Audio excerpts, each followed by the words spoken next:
Hello po mga boss madam, ito po yung ating Singer po na promo po tayo, nasa 6,999 po, 40 stitches po yan. Original Singer po ito po yung kanyang pinaka model po, SN771 po, computer sewing machine Singer po mga boss madam. Ito pong ating sewing machine, ang kagandahan po nito, mayroon na rin po siyang manual embroidery po, yung pagbuburda po ng mga pangalan. Tulad po nito, ito po ulitin po natin, subukan po natin sa inyo para po makita nyo po na ito pong ating Singer po ay pwede rin po siya magburda po ng mga pangalan. Ayan, mag-lettering po tayo ng love para po makita nyo po mga boss madam. Mas maganda po paglalagyan po natin ng pattern ang ating lettering po mga boss, para po yun lang po yung susundan po natin. Ito pong ginawa po natin ay kumbaga para po sa maliit po na letra po. Kaya medyo mas manipis po siya. Kung makikita niyo po, mamaya po ay lakihan po natin ang kanyang letra po mga boss.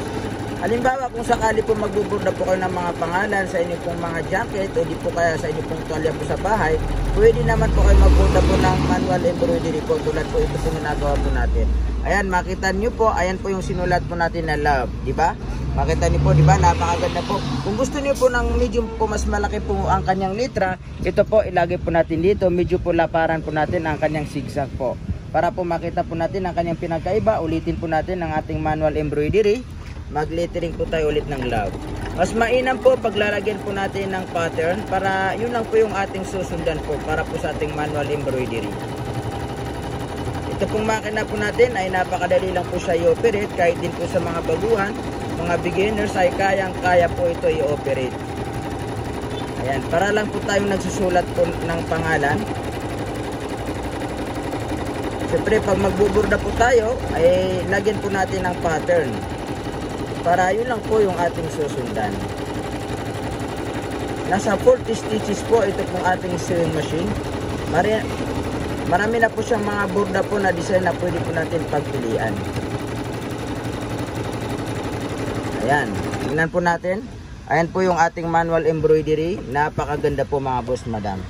Ayan po. Tapos regarding naman po sa mga ibang design, pwede po ito mga boss madam sa mga baguhan, dahil napaka basic lang po kung paano po siya i-operate, at saka napakaganda po, napaka smooth po ng kanyang performance. Ito po yung kanyang mga design stitches po na pwede po natin pagpilian. Ilapit mo. Ayan, ito po yung kanyang mga design. May straight na po siya, may zigzag, may pang piping, may design po na scallop, may heart din po na design. Ito po napakadali lang po siya i-operate. Halimbawa pag gusto po natin ito pong number 22 half moon, bali pipindutin lang po natin ito. Ayan, pag ito pong ilaw tumapat po dito, tapos dito po tayo nakapindot, ibig sabihin number 22 na po yung lalabas po. Ito pong scallop po na design. Subukan po natin. Ito po yung kanyang start tsaka stop. Makikita nyo po may nakalagay na start tsaka stop. Ito pong makina po natin ay napakadali lang po siya i-operate. Very easy to use naman po kung paano po i-operate po ito pong ating sewing machine. Napaka-smooth din po ng kanyang performance. Kahit din po sa gabi po kayo manahi ay pwede po mga boss madam. Hindi po kayo nakaistorbo po mga suki. Napaka-smooth po ng kanyang tahe. Hindi po siya maingay po mga boss. Stop po natin para po makita po natin. Ayan po yung design po niya na scallop. Ayan, napakaganda po ng kanyang design po na scallop po mga boss madam. Sa ibang design naman po, halimbawa po, gusto niyo po ito. Number 14 po yan, pang semi-piping po yan, di ba? Number 14. Pindutin po natin ito, tapos itapat po natin dito, number 14, tapos ito po nakailaw, automatic number 14 na po yung design po na lalabas. Start po natin, pindutin lang po natin yan. Kung sakali po na nabibilisan po kayo, mayroon naman po siyang speed controller. Pwede po natin siya mas bagalan. Dahil ito pong makina po natin ay pwede po siya sa mga baguhan lang po, kahit po mga estudyante, kayang-kaya po i-operate po ito pong ating sewing machine. Napaka-basic lang po kung paano po siya i-operate po mga boss. Good for beginners din po ito, at saka sa mga expert po gumamit po ng sewing machine, highly recommended po sa inyo ito pong ating sewing machine. Ayan po yung kanyang design, oh. Napakaganda po. Pantay na pantay po, maski po sa likod ay pantay na pantay po mga boss. Napakaganda po ng kanyang design stitches po mga suki. Kung halimbawa gusto naman po natin sa ibang design, ito pong makina po natin ay marami na po siya mga design po na pwede po natin pagpilian. Halimbawa po ito pong star number 39, pindutin po natin yan. Tapos itatapat lang po natin yan. Ayan po, number 39, automatic na po ito pong lalabas. Then ito po yung nakailaw. Ganun lang po kabisik po kung paano po i-operate po. Ito pong ating singer po. Napaka-basic lang po siya kung paano po gamitin. Very easy to use po yan kahit din po sa mga baguhan. Mga beginners ay kayang-kaya po i-operate po ito pong ating sewing machine. Nagkakahalaga po ng 6,999 lang po. Promo sale na po yan mga boss. Cash on delivery po tayo nationwide. Luzon, Visayas at saka Mindanao, meron po tayong cash on delivery. Ayan, tingnan po natin ang ating tahi po na star. Ayan, napakaganda po yung kanyang tahi po na mga bituin. Ayan po, shining star po. Napakaganda po ng kanyang design po na star. Kung sakali gusto naman po natin, ito pong heart, di ba? Pipindutin lang po natin yan. Number 8, ayan po, heart. Ganun lang po kadali po i-operate po ito pong ating sewing machine.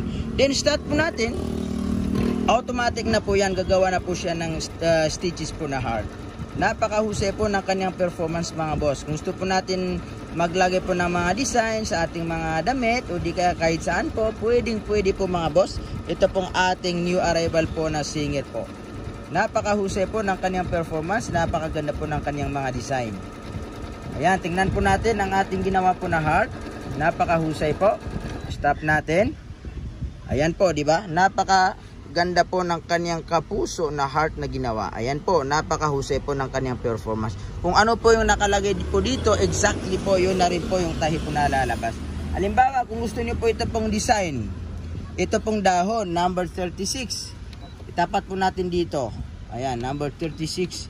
Ito po, di ba? 36 po yan. Automatic na po, yan po yung dahon po na lalabas. Start po natin. Ganun lang po kabisik po kung paano po i-operate po ito pong ating sewing machine. Napakahusay po ng kanyang performance po mga boss. Napakaganda po ng kanyang mga design stitches. Sa may gusto po sa inyo magkaroon po ng magandang sewing machine, isa po ito sa marirecommend po namin sa inyo. Ito pong ating singer po mga suki. Ayan, napakaganda po ng kanyang performance po mga boss. Pwede po kayo mag-order po sa amin. Cash on delivery naman po tayo mga suki nationwide. Luzon at saka Visayas, Mindanao, meron po tayo cash on delivery po mga suki. Yan, tingnan po natin yung design po natin na dahon. Stop po natin para po makita po natin mga boss. Ayan po yung dahon po na design, o di ba? Napakahusay po. Napakaganda po ng kanyang design stitches po na dahon. Ito pong makina po natin, ang kagandahan po nito ay meron na rin po siyang pang-aging. Para po sa mga dulo po ng damit, halimbawa, tatay po kayo sa mga pang-aging po dito, para po sa mga pang-dulo. Subukan po natin sa pang-aging. Ito po yung kanyang pang-aging. Number 9 po mga boss. Pipindutin lang po natin yan. Ayan po, number 9. Automatic aging na po yung lalabas po mga suki. Napakahusay po ito pong ating sewing machine. Pwede po sa mga baguhan, mga beginners. Highly recommended po mga suki. Ito pong ating Singer SN771 po ang kanyang pinaka-model po mga boss. Stop po natin para po makita po natin ang ating pang-aging stitches. Ayan po yung kanyang pang-aging. Ayan, napakahusay po, di ba? Ito po, may lock po siya dito sa may gilid. Ayan, may lock po siya. Ayan po, hindi po yan basta-basta po na matatastas kasi mayroon po siyang straight po siya dito. Ayan, ito po yung sa may ibabaw, tapos ito naman po sa may ilalim, pantay na pantay po siya. Kung gusto niyo po siyang ikat, ito pong makina po natin, may sand cutter na rin po siya dito. Ayan po, may blade po dyan. And then, makakat na po, mapuputol na po ang ating sinulid. Napakahusay po ito pong ating sewing machine. Para naman po sa mga basic po na stitches, meron din po. Halimbawa, gusto po natin ng zigzag, ayan po. Tapat po natin dito, number 1, zigzag. Kung gusto natin ng mas madalang, lagay po natin dyan, mas madalang po yan. Kung gusto natin ng mas mabagal, ito po, ilagay po natin dito, low speed po yan. Start po natin, automatic na po, zigzag na po yung lalabas. Kung gusto natin ng mas mabilis, pwede po natin siya mas bilisan dahil may speed controller po yan. Ito po yung kanyang reverse po, pang-lock po yan para hindi po matatastas po ang ating tinatahi. Ayan, ganyan po, ayan po yung ang ating straight. Kung gusto naman po natin ng zigzag, may pang basic na stitches din po yan. Ito po yung kanyang zigzag po mga boss, number 6. Ayan. Kung gusto natin na mas malaking zigzag, ilagay po natin dito. Kung gusto po natin na mas pino, ilagay po natin dito po mga boss para po mas masinsin po ang ating zigzag po. Ayan, para po mas madalang po, dinalangan po natin. Ayan, stop po natin. Makita niyo po, di ba? Mas madalang po yan. Kung gusto po natin yan ng mas pino, dito po. Ito po, ilagay po natin dito para po mas pino po ang ating zigzag. Makikita niyo po yung kanyang kinaibahan po. Kanina po ay mas madalang. And then ngayon po ay mas pino. Bilisan po natin ng konti para po makita po natin. Kahit po pang mabilisan ay pwede po ito pong ating sewing machine. Stop po natin. Ayan, diba? Ito po, pino po yan. Pino po siya, ito po madalang. Pwede rin po natin eksian po ang ating zigzag po para po sa mga pangbartak. Ito po, pipinuan po natin yan. Para po sa mga pangbartak, pwede rin po mga boss madam. Ito pong makina po natin, all araw na rin po ito pong ating makina. Para po sa mga pangbartak, pwede po ito pong ating sewing machine. Meron na rin po siya mga boss madam. Ayan, tingnan po natin. Ayan po siya mga boss madam. O, di ba? Napakahusay po ng kanyang performance. Ito pong makina po natin mga suki, ang kagandahan din po nito ay meron po siyang tinatawag po na panghuwalis po. Automatic button hole na po. Ito po, tatlong klase po yung kanyang pang button hole. Number 17, 18, 19. Para po yan sa mga pang pulo, pang t-shirt, pang barong. Ito po ang ginagamit po para po sa mga pang pulo po. Ito po yung kanyang button hole attachment po. Isasama na po natin to para po sa inyo pang freebies na po ito. Ito po ang ating button hole attachment. Paano po natin ito gagamitin? Una po, ito po, di-clip po ito pong ating pressure foot. Tatanggalin po natin yan, i-push po natin yan. And then malalaglag po ang ating pressure foot. Tapos tanggalin po natin. And then ito naman po yung adjustment po ng ating pangbutones. Makikita nyo po, dito po. Halimbawa, kung ito po yung lapad po ng ating pangbutones na gagawin, dito po natin sa itatansya po. Ayan, ito po yung kanyang adjustment po. Kung gaano po kalaki ang butones ang ilalagay natin dito, yun po yung saktong laki po na gagawin po niya. And then, ito po, paano po natin siya ilagay? Isisintro po natin yan. Tapos, ibaba po natin ang ating lifter. Di-clip naman po yan. Automatic na po, sumama na po siya, di ba? Di-clip kasi yan. And then, bago po tayo gumawa po ng pang button hole, may signage po dito na button hole. Ito po. Mayroon pong nakalagay na push, ibaba po natin yan. Isagad po natin yan sa baba. Yan, pag nasagad po natin yan sa baba, pwede na po tayong tumahi. Ilagay po natin sa button hole stage. Halimbawa, pipili po tayo. Number 17, number 18, number 19. Pili natin ang number 18. Ayan po, number 18 po yan ha. Tapos isasalang lang po natin ang ating tela. And then ito pong makina po natin, siya na po yung bahala po gumawa po ng pang button hole. Automatic na po siya. Kahit 100 pieces po na gagawan po natin ng button hole ay pwede po. Kahit 1,000 pieces po na magbo-button hole po tayo, kayang-kaya po mga boss. Dahil ito pong makina po natin, automatic button hole na po yan. Kung saan na po siyang hinto, pagtapos na po ang ating ginawa po na button hole. Ganun po kaganda po. Ganun po kaganda po ito pong ating sewing machine. May automatic button hole na po siya. Tingnan po natin. Tingnan po natin ang ating ginawa po na pang button hole. Ayan po, di ba? Yan, makita po natin. Ito po number 18. Saktong-sakto po sa ginawa po natin na button hole. So, ibig sabihin po, ito pong ginawa po natin na button hole ay bubutasan lang po natin yan. Ito po yung pangbutas po. Bubutasan po natin yan. Bubutasan lang po natin yan para po makagawa po tayo ng pangbutones. Ayan. Bali, tingnan po natin ang ating sinukat. Ito po yung ating sinukat. Diba kanina po, makikita niyo po saktong-sakto po. Ayan, no? Saktong-sakto po dito mga boss madam. Saktong-sakto po. Ayan, sa iba naman po ng pangbutones, pwede rin po. Halimbawa, ito po, number 19. Para po yan sa mga pangbarong, pangpulo. Subukan po natin. Tapat lang po natin sa number 19. And then, start lang po natin. Pipindutin lang po natin dito. Automatic na po. Sorry po kasi natanggal po ang ating karayom. Natanggal po ang ating sinulit. Okay, i-demo po namin sa inyo kung paano po siya suotan ng sinulit. Since natanggal po ang ating sinulit, dahil po kanina po tinanggal po natin yung tela. Okay, subukan po natin. I-demo po namin sa inyo kung paano po siya suotan po ng sinulit. Una po, halimbawa po, pag maliit lang po ang ating sinulit, dito po natin siya ilalagay. Tanggalin po natin yan.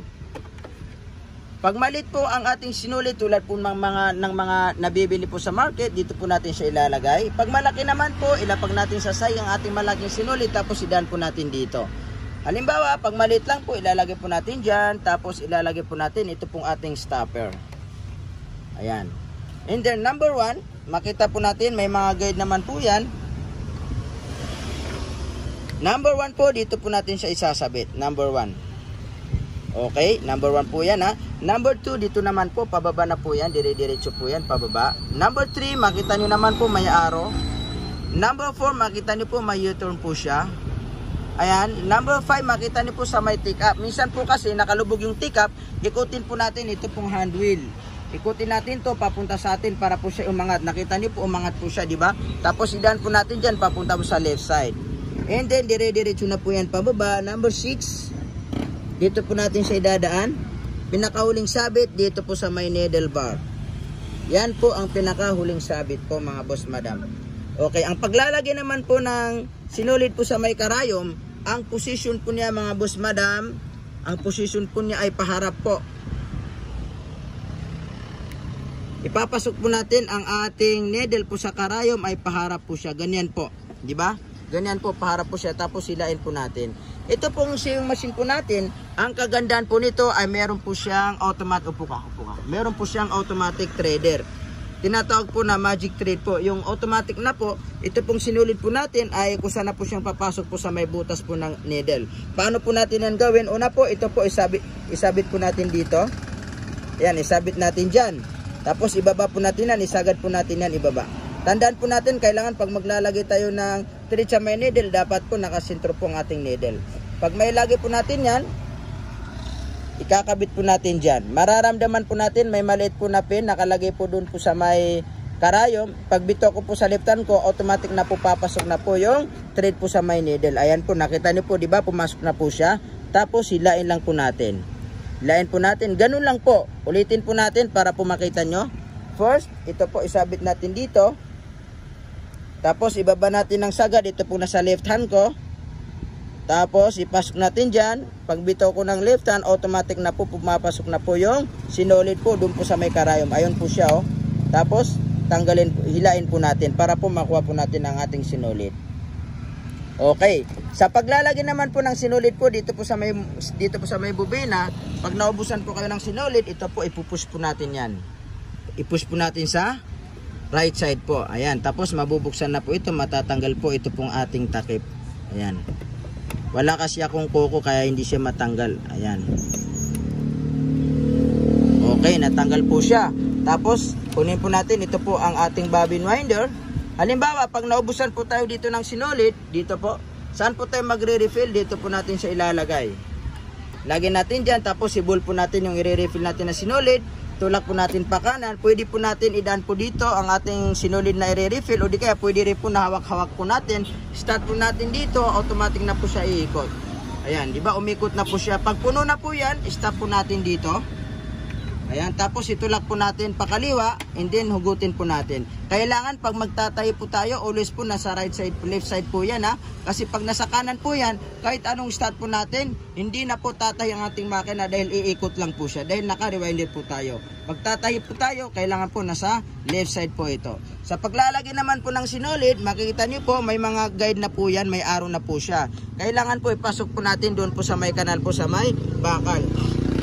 Ito pong bobina po natin kahit po magkabaliktaran okay lang po, basta importante may pasok po natin doon sa may arrow. Paano po natin may pasok po ng wasto? I-hold natin ito ng right hand, ito pong ating bobbin winder, tapos ikutin po natin ang ating sinulid. Ayan, makita niyo po nakapasok po siya, napakaganda po. Pag hilain po natin, napaka-smooth. And then, bago po tayo tatahi, hindi po natin yan agad-agad i-close po. Kailangan, pick upin natin itong sinulid po sa may ilalim. Tandaan po natin yan. Paano po natin yan mapipick up? Ikutin natin to ng 2 beses papunta sa atin. O di kaya, pwede natin to pindutin ng 2 beses. 1, 2. Ayan, hilain natin itong sinulid. Makikita niyo po, mapipick up na po yung sinulid po sa may ilalim, di ba? Pag na-pick up na po, hugutin po natin. Hugutin po natin ang sinulid. Tapos ipasok natin ang 2 sinulid sa may pressure foot. And then i-close na po natin. After that, pwede na po tayong manahi po mga boss madam. Ganun lang po kung paano po siya suotan po ng sinulid kung gusto po nating tumahi. Halimbawa, ito pong design ang gusto po natin, pipili lang po tayo diyan. Ito po ang gusto natin na design. Ito po number 38. Tatapat lang po natin number 38. Ayan po. Start po natin. Automatic, yun lang po yung design po na lalabas. Kompleto na po ito pong ating sewing machine. Sa lahat ng mga magagandang design po na gusto po natin itahi, meron na po ito pong ating sewing machine. Cash on delivery po tayo nationwide. dito lang po sa ating sewing machine po. Tingnan po natin ang ating ginawa po na design. Ayan po, napakaganda po, di ba? Napakaganda po. Ito pong makina po natin, napakadali lang po siya i-operate. Ito po ang kanyang start at stop. Ito po yung kanyang speed controller. Pag mabagal, dito po sa left side. Pag mabilis, dito naman po sa right side. Ito naman po yung distance po niya. Ginagamit lang po yan para po sa street sewing. At saka ito naman po yung lapad po ng ating zigzag po. Ayan. Ginagamit po ito para po sa zigzag. Ito po straight at saka zigzag lang po yung ginagamit. Regarding po sa ibang mga design, automatic na po yan. Hindi na po natin ito kailangan ibahin po. Ito naman po yung kanyang tension adjustment. Ano po yung ang tension adjustment? Kung sakali po nagtatahi po kayo tapos ang ganda sa ibabaw, and then sa mailalim po ay pangit po, naghimulmul po, nagbubuhol po, ang gagawin po natin, double check natin yung pagsuot natin ng sinulid kung tama, kung nasa wasto po. Kung tama naman po siya, i-check natin ang ating tension. Kung nasa number 3 po tayo, tapos pangit ang tayo sa mailalim, ilagay natin sa dito po sa may hapon po number 4. Pag pangit pa rin, ilagay natin sa number 5. Pag pangit pa rin, number 6. Wag lang po natin masyadong higpitan dahil magpapatid naman po ang ating needle. So ilagay lang po natin sa standard number 3 o di kaya number 5. Yan po yung ating standard po. Ito pong makina po natin, cash on delivery po nationwide. Sa may gusto po sa inyo mag-avail, pwede po kayo mag-avail po sa amin. Cash on delivery naman po tayo mga boss madam.